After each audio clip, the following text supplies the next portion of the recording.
Desde los rincones menos explorados de la historia del Titanic, existe una sombra que rara vez se menciona en voz alta. La del hombre que aprobó cada decisión crucial, el que presionó para que el barco fuera más rápido, más grandioso y más temerario. Joseph Bruce Ismay, presidente de la White Star Line. Para muchos, su nombre quedó manchado por la controversia. Para otros, quedó marcado por algo mucho más perturbador. Documentos privados encontrados décadas después, en un baúl subastado de su residencia en Irlanda, revelan que Ismay llevaba semanas sufriendo pesadillas antes del viaje inaugural. En cartas escritas a mano, describía un mar oscuro que lo miraba de vuelta y la sensación de que el Titanic no era simplemente un símbolo de progreso, sino un animal dormido al que le estaban reforzando las costuras. Existen testimonios de empleados del astillero Harland Wolff que aseguraron haber visto a Ismay caminar solo entre los compartimientos inferiores durante la última inspección previa al lanzamiento. Uno de ellos, que permaneció en el anonimato hasta su muerte, dijo que escuchó a Ismay murmurar que el barco pedía más sacrificio del previsto. Ya en el viaje inaugural,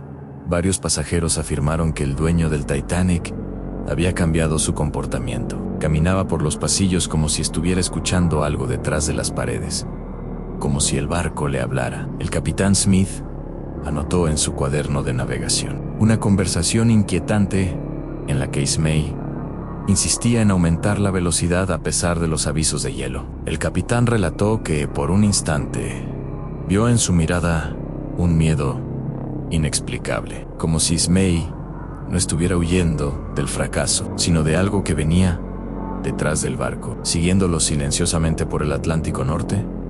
Cuando el Titanic impactó el iceberg, algunos supervivientes declararon haber visto a Ismay en la cubierta superior, observando el agua oscura, con un horror que no correspondía a la tragedia humana, sino a la aparición de algo bajo la superficie. Uno de los oficiales reportó que, antes de subir al bote de emergencia, Ismay pronunció una frase que nunca llegó a los registros oficiales: no debimos despertarlo. Después del hundimiento, Ismay se recluyó durante años, perseguido por visiones nocturnas. Su médico personal escribió en su diario que el magnate despertaba empapado en sudor, asegurando que escuchaba golpes metálicos idénticos a los del casco, hundiéndose, pero resonando en las paredes de su casa. En los últimos años de su vida, Ismay se obsesionó con coleccionar fotografías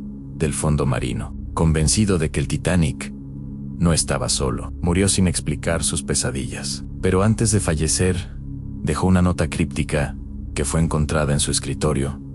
El barco nunca me perdonó, y lo que estaba debajo sigue ahí, esperando. Hoy, exploradores que descienden al naufragio afirman que en las proximidades de los restos pueden escucharse interferencias extrañas en los equipos, sonidos que algunos describen como lamentos metálicos. Otros, más supersticiosos, aseguran que lo que sea que atormentó a Ismay nunca abandonó el fondo del océano y que aún protege los secretos que él llevó a la tumba.